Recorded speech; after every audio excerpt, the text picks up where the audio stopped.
Well, welcome everyone to the tutorial for our Old Testament 301 research assignment. And we've got a number of people online with us tonight. Obviously not everyone has been able to get online, maybe others will join us. But I do hope that you'll find this a really helpful session in preparation for the research and the presentation of your research assignment. So I'm going to work my way through the PowerPoint. And as I've said to those who are already online, if you have any questions along the way, don't hesitate to interrupt me and I'll try and address those as we go. I'll probably use a little red pointer on the PowerPoint slide along the way just to highlight some things, and hopefully as a result we'll all get perhaps a clearer understanding of what we're looking for in this first assignment. So first up, just a reminder that it's a 2,000 word assignment on the covenant. It's due on the 6th of May, and so please make sure that you have already got yourself into good gear to make sure that is going to be the day that you actually submit it. You'll submit it online, and you'll see on Moodle there's a little thing called Turnitin, and that will give you the click on that icon, and that will explain to you then how you can submit your assignment for us. Now, just a quick reminder too, before we go any further on this, when you've got a 2,000 word assignment, you are given a 10% leeway, either plus or minus 10%. So if you give me 1,800 words, that's cool. If it's less than 1,800 words, then you'll suffer some penalty. If it's more than 2,200 words, that's the plus 10%, then there'll be some penalty attached to that as well. So try to stick within the word limit, and that'll be a good way to go. So let me see if I can get this thing rolling on for us now. Can you see my second screen there now, okay?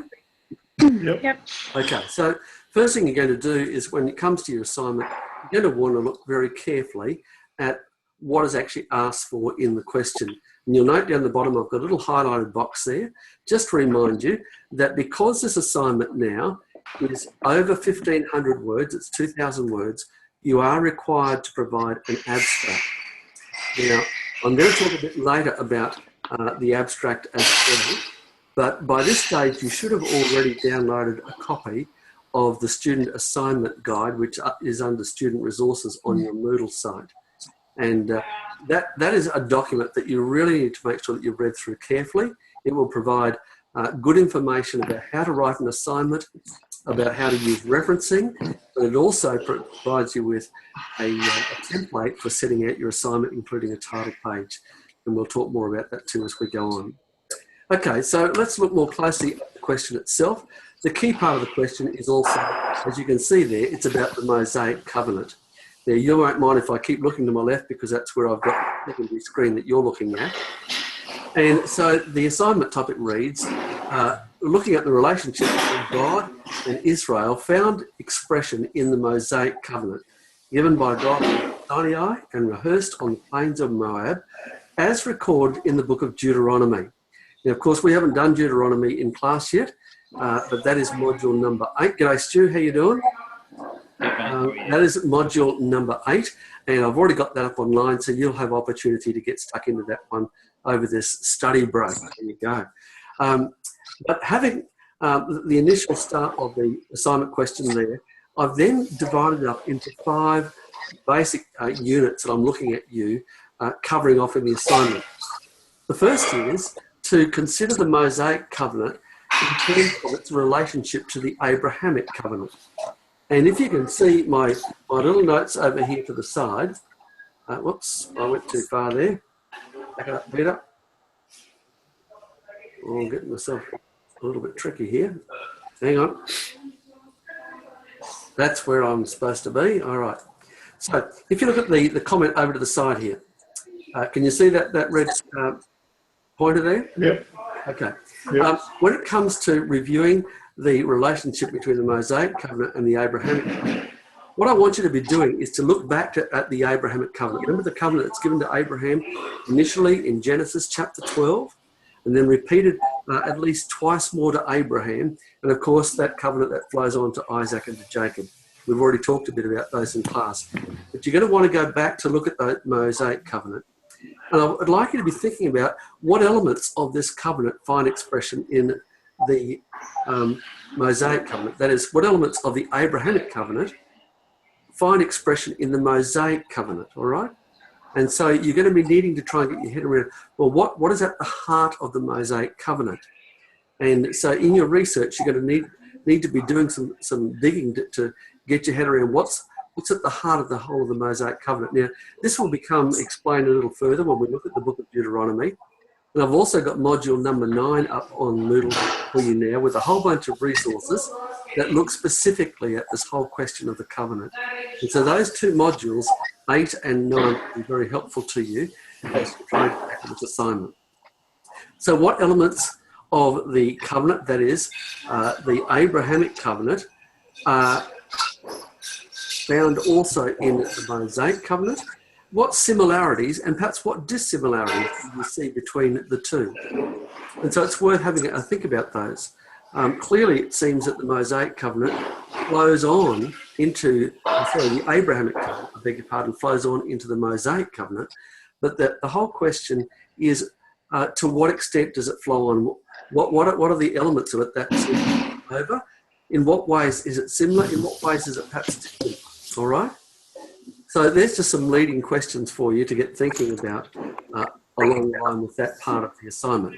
So that's I've given you a suggested word count of about 400 words. So you'll have an introduction, just a brief introduction, and then you'll start with this. This will be one of your first major points in your essay.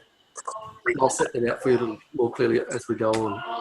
The second part of the assignment asks you to look at the nature of the Mosaic covenant with comparison to other ancient Near East covenants. Now, we often use the short acronym ANE, and that stands for Ancient Near East.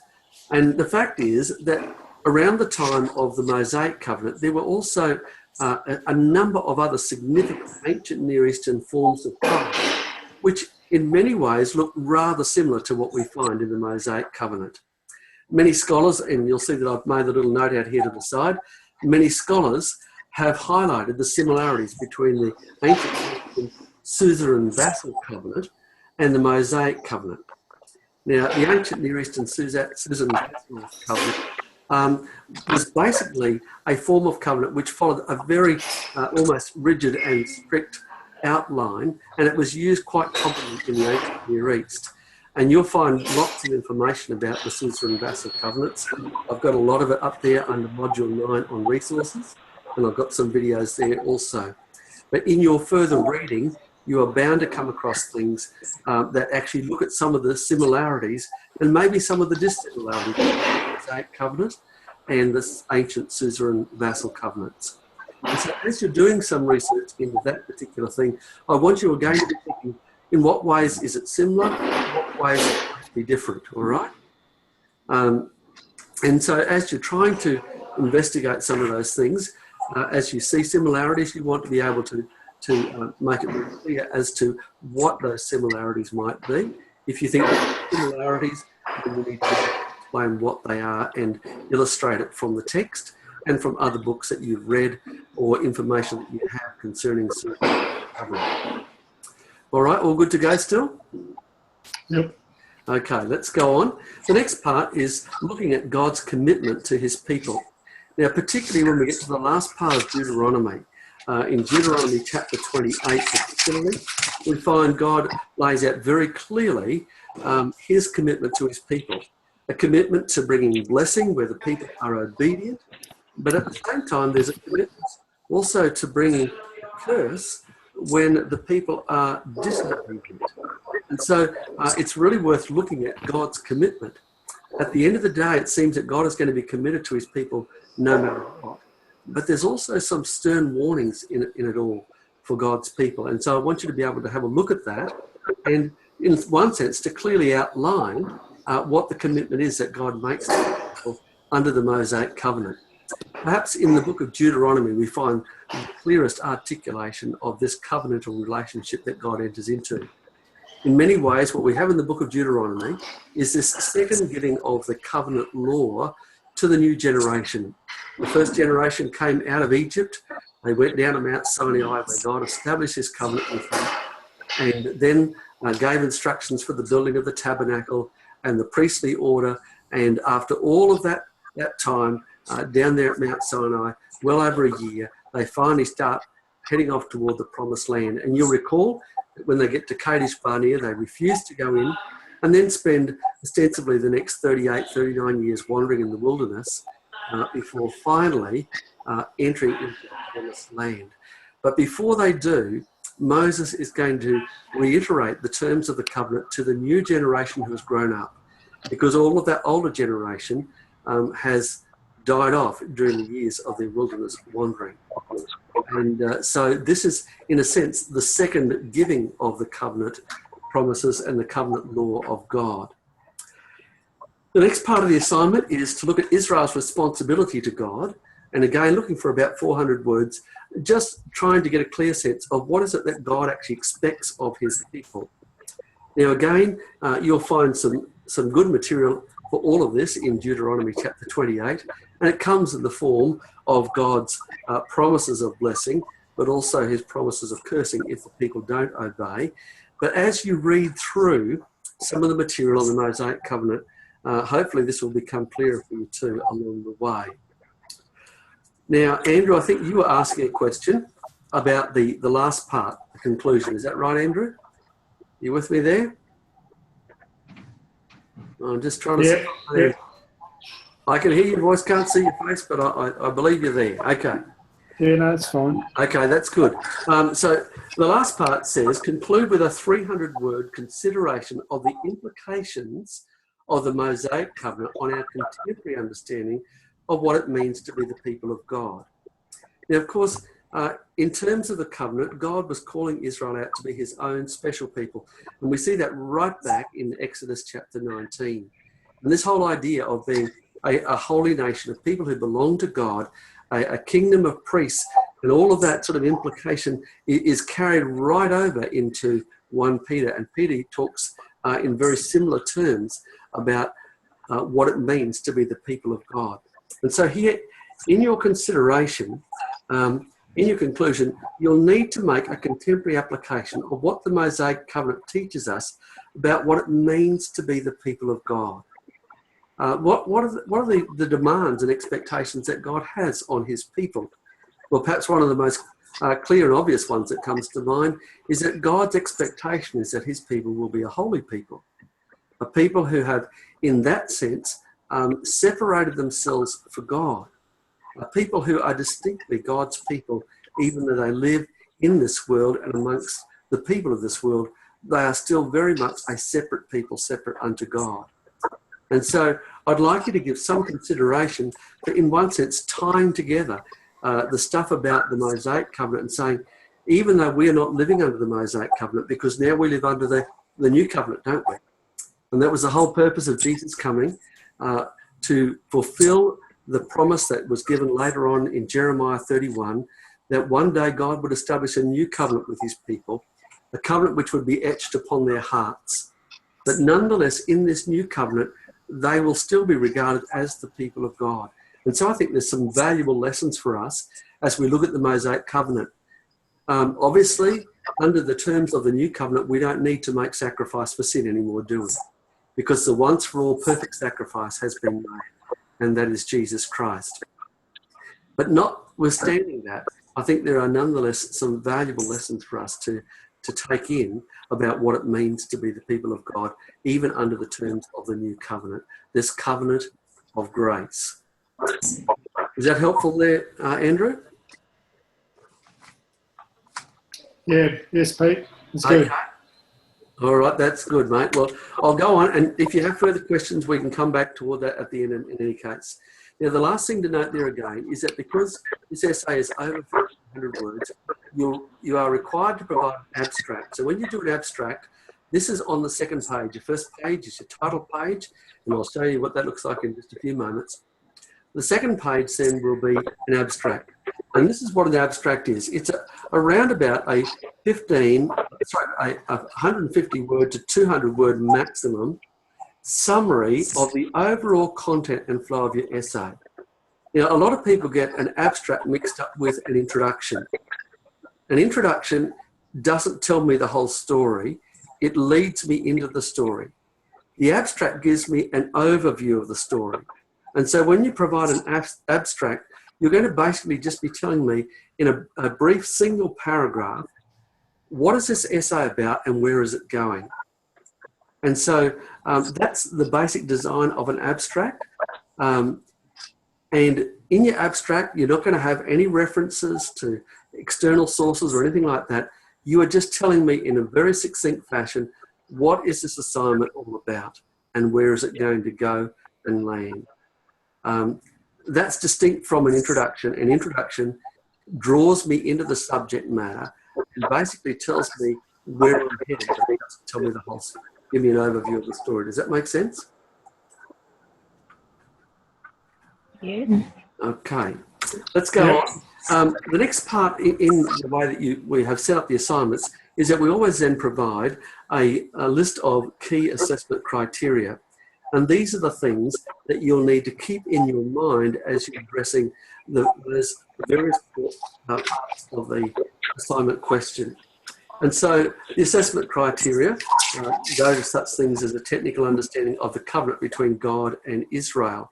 In other words, have you understood the nature of the covenant that God establishes with Israel?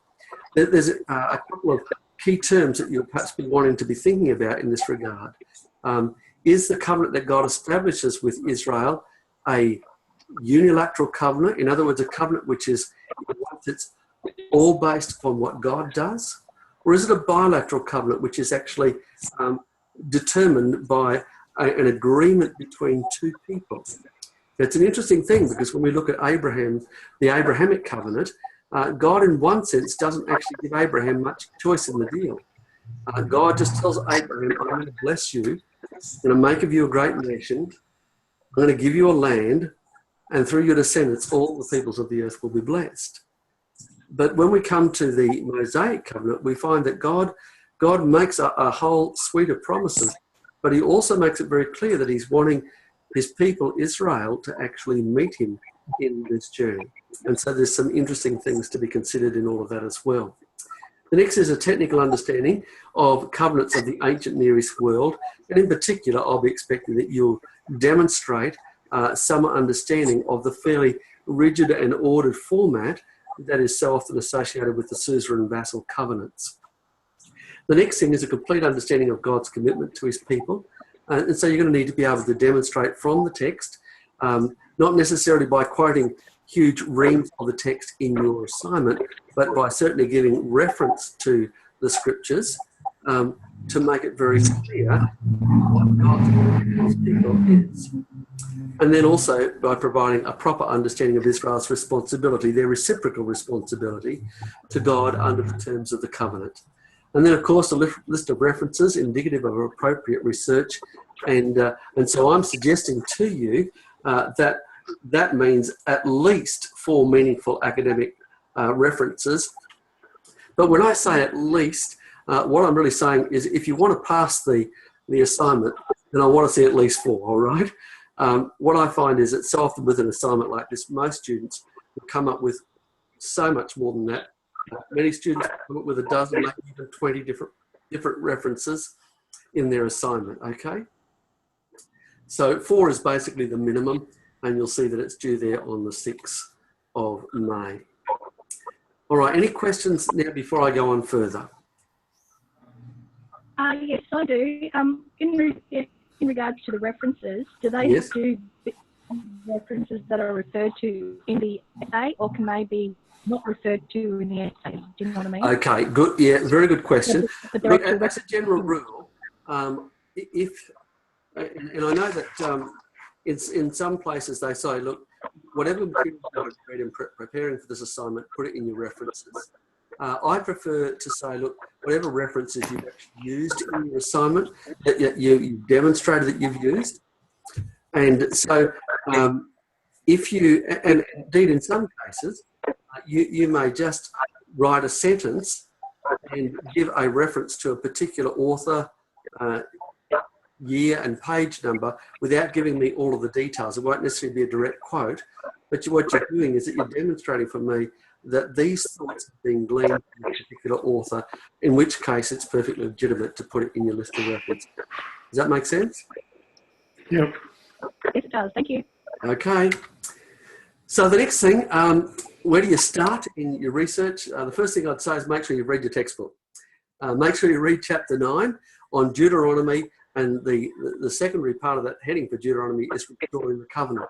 And that chapter in Deuteronomy gives you a whole wealth of really good information to get you started on this whole notion of the covenant. So make sure you've read that.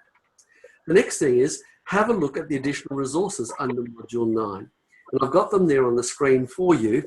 We've got a number of resources there. There is a video which talks about the relationship with the suzerain and vassal covenant. There's a message there by Tim Keller on covenant relationships. And then you'll see I've got other things. There is a website there regarding suzerain and vassal covenants, and that will give you so much information about the ancient Near Eastern suzerain and vassal covenants. Dryness's article on the covenant there, that will be so helpful. The Ancient Near East Treaties by J.A. Thompson, another very good article. The Biblical Meaning of Covenant by G.C. Bingham, and that's an excellent article as well. And then Robert Bradshaw on the covenant, a website that'll be very helpful. Mortimer, the Old Testament Covenant Theology, and then Old Testament Covenant Theology. I think I might have actually reproduced that in a PDF format there for you as well. So they're just kind of starters for you to get your head around the whole question of both the Old Testament covenant, but also some of the apparent similarities with other ancient Near Eastern covenants as well. And so all of that material, I would suggest, is going to be well and truly worth your while to make sure that you work through that, okay? All right, let's go on. The next thing I'd suggest to you is, have you looked for other books in the library? Now, I know that Brett has already been doing that. Brett has already been, in fact, I think I put this on the frozen list in the library, this one by Dumbrell, Covenant and Creation, but it's also, I think they've still got some copies at Koorong, and it's going very cheap. It's about, was it $5, is it, you said, Brett? Was it $5, Brett? You there, Brett?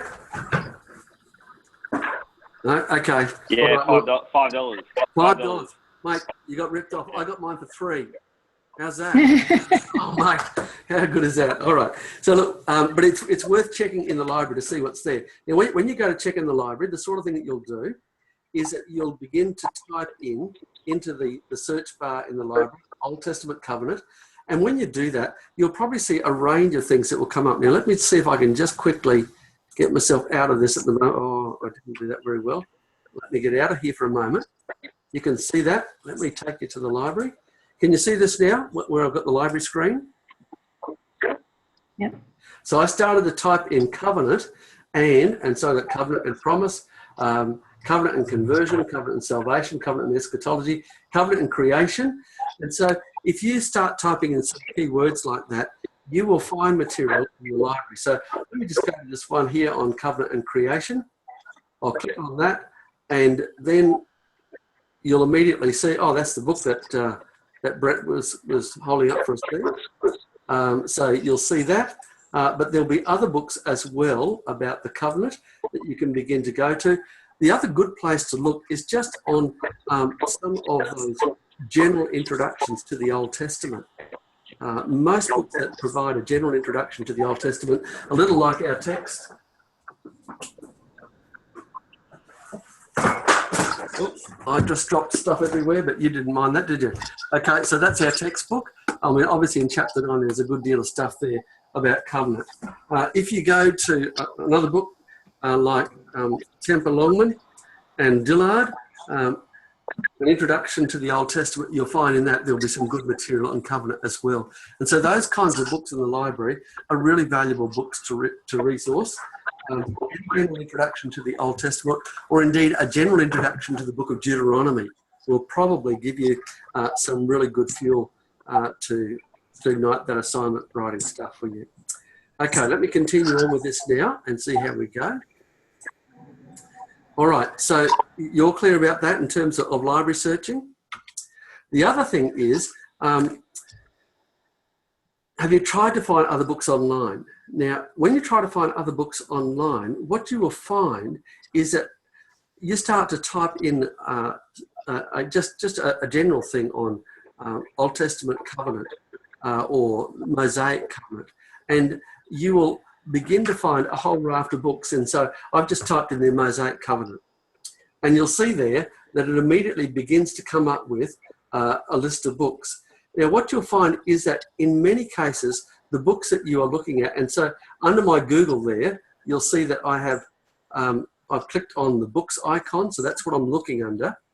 And so then I'll get a whole raft of books, but many of the books that come up, I can actually click on, and it will also give me just a little preview.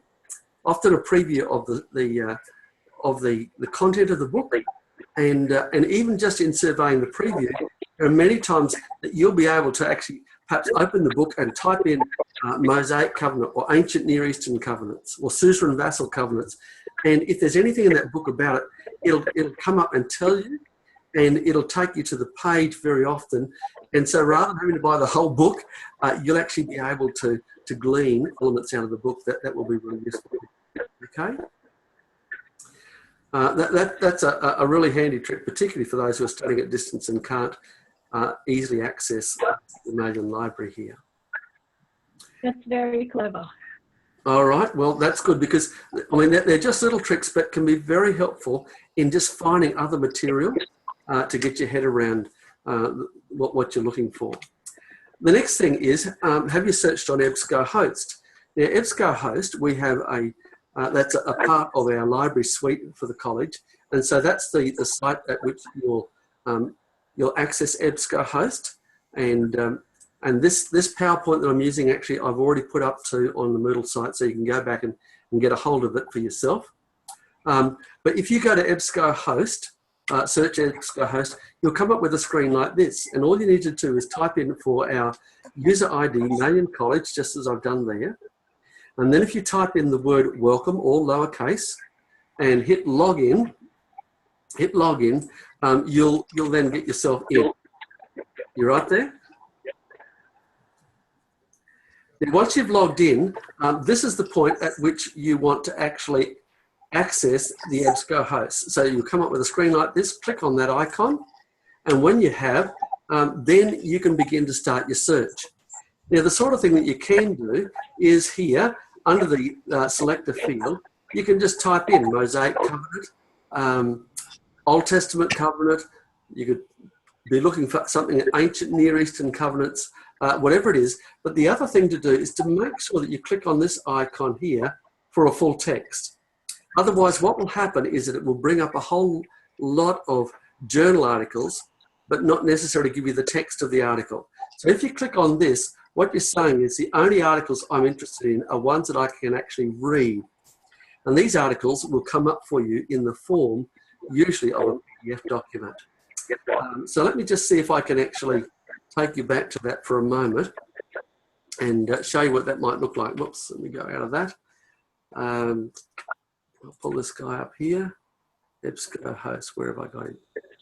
Okay, so that's I've got Mosaic covenant, and I click on full text. Did you see what I did there? Click on full text, and now I'm going to search. And so when it searches, a problem has occurred. I think that's because I've timed out EBSCOhost now. That's probably my trouble. Okay. All right, take the thought for the deed. Let me see if I can just pull up EBSCOhost. Okay.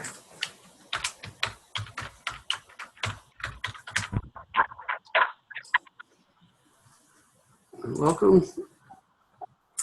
Okay, so you can see this in real time now in any case. So I'll go Mosaic. And I want a full text. And so I'll go and search.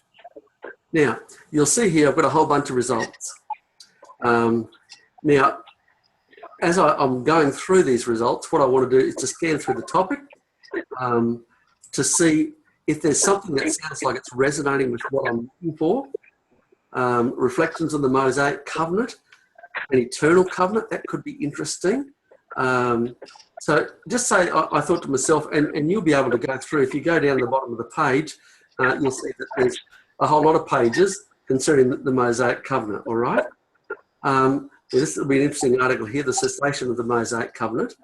So, but given the fact that we're looking at the Mosaic Covenant specifically, I might say, look, I think I'd like to see that PDF document.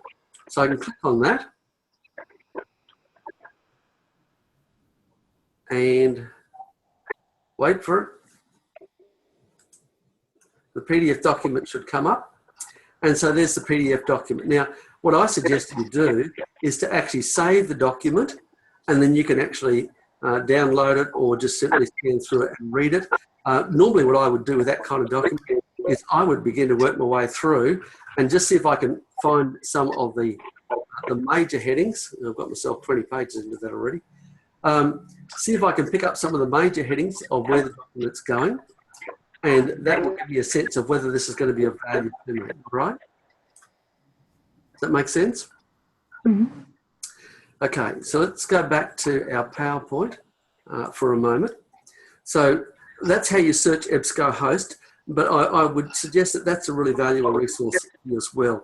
And there is so much material. If you type in something like the Mosaic Covenant and you can't really find something you think's really hitting the mark, just try putting in some other words that are sort of close to the mark of what you're looking for.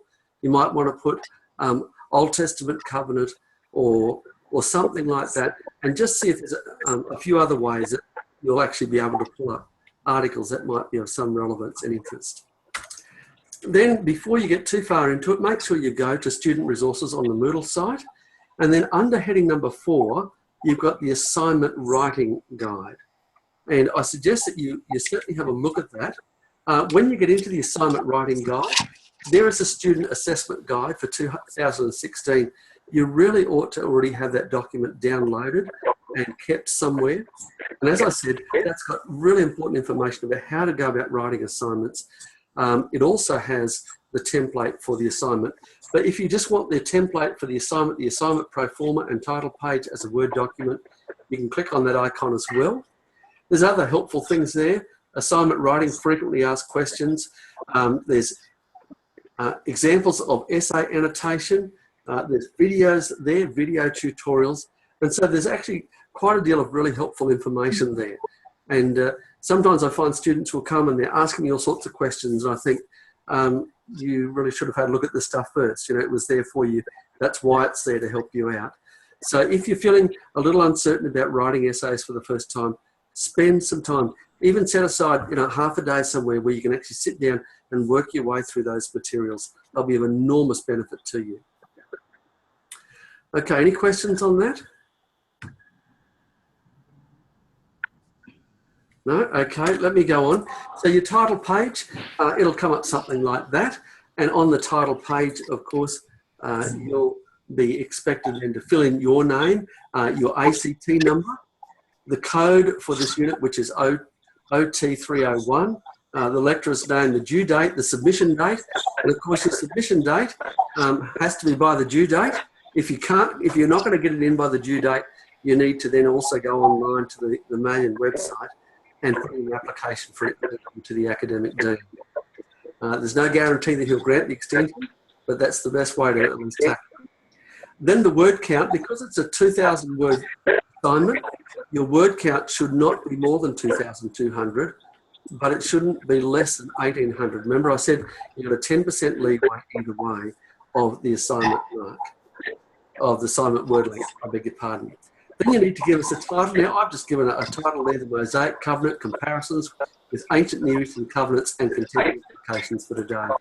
But you're looking for a title that will actually encapsulate what you're looking at covering within the assignment. Then the assignment outline. And you'll see that in the assignment pro forma, we suggest very strongly that you have a numbered outline. So your first number of your outline should normally be your introduction. So you've got your title page, you've got your abstract page, and then your assignment steps. Okay, the first page of your actual assignment, number 1, will be introduction. And your introduction only needs to be a fairly short three-sentence introduction, just to give us an idea of where this assignment is heading. And then the next part will be are looking at the key parts of the question, the relationship between the Abrahamic and Mosaic covenants. The next part, number 3, will be comparisons between Mosaic and other ancient Near Eastern covenants. The next part, God's commitment to his people. Sorry, I must have got a little bit tired there. I've got OT instead of, I've got OT on the brain. That's what it is. Old Testament on the brain instead of 2. Okay. And then next part, Israel's responsibility to God. And then finally, the conclusion, contemporary consideration. And that conclusion, I've already suggested to you, comes at the very end. And I've suggested that you actually make this your conclusion rather than a separate conclusion. So is that a helpful layout there for you? Yep.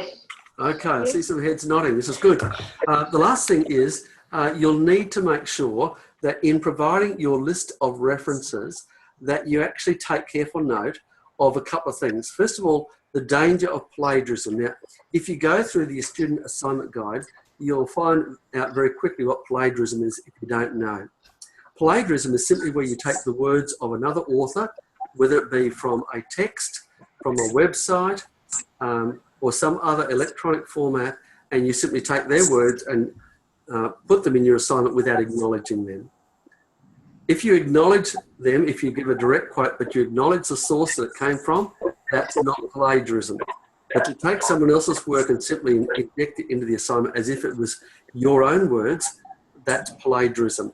Now, the program that you submit your assignments on, called Turnitin, has a really nifty device which will automatically scan millions of files from around the world to be able to tell us if the work that you're giving is actually your own or whether it's actually been sourced from somewhere else and hasn't been referenced, okay?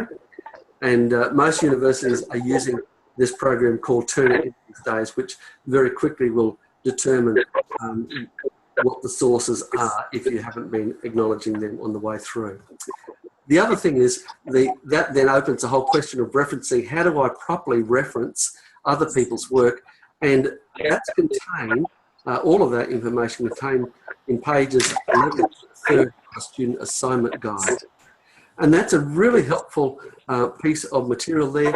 It helps you to know how to reference in the text itself as you're writing. And so you quote someone, you put it in double inverted commas, and then in brackets you'll put after it the author's surname, the year of which that work was published, and the page number.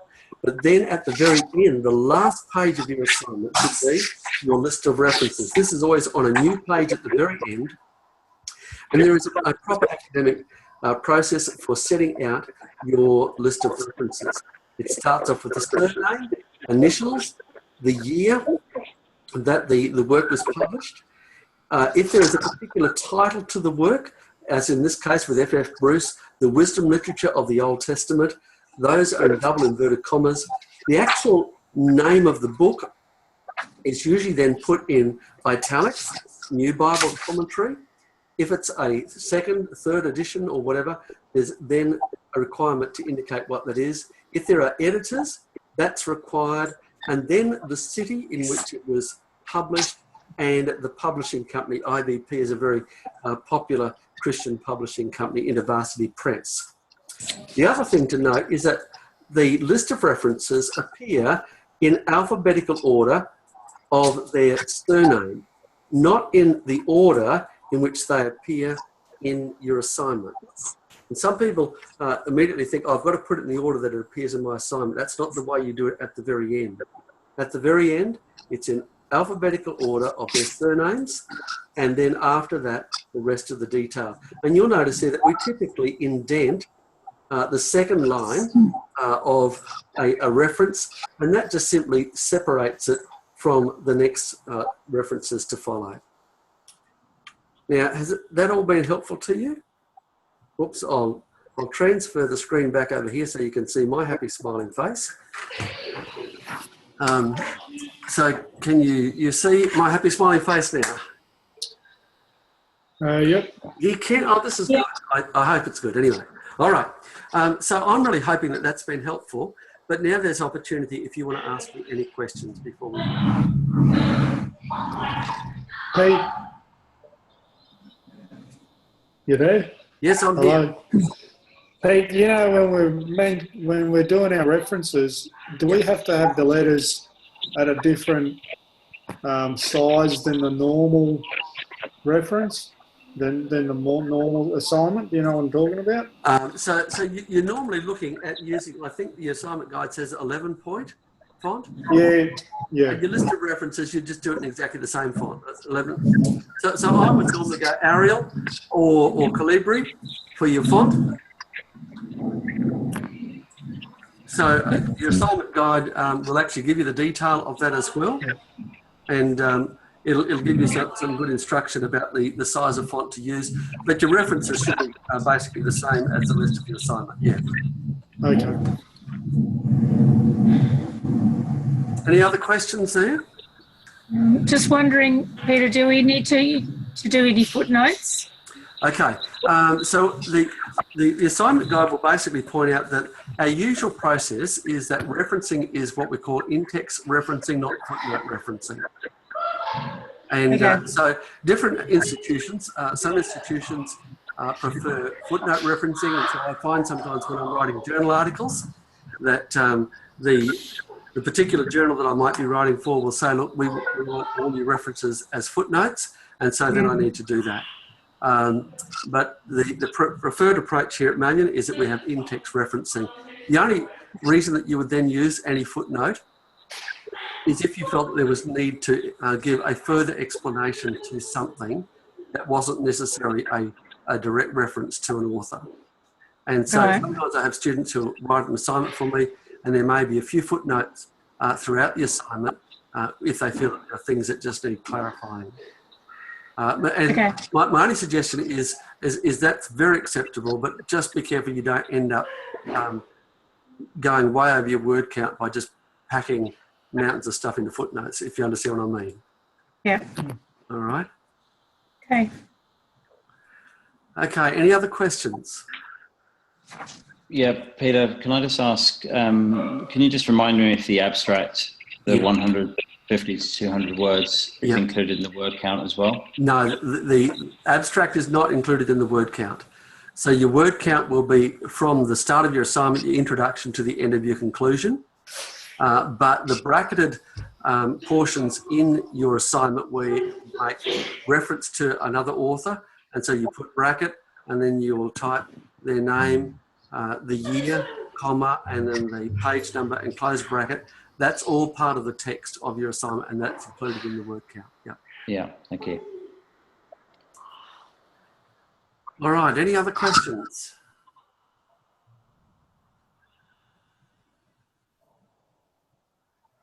I take it from the silence that we've covered everything, and you just think, man, this is too easy.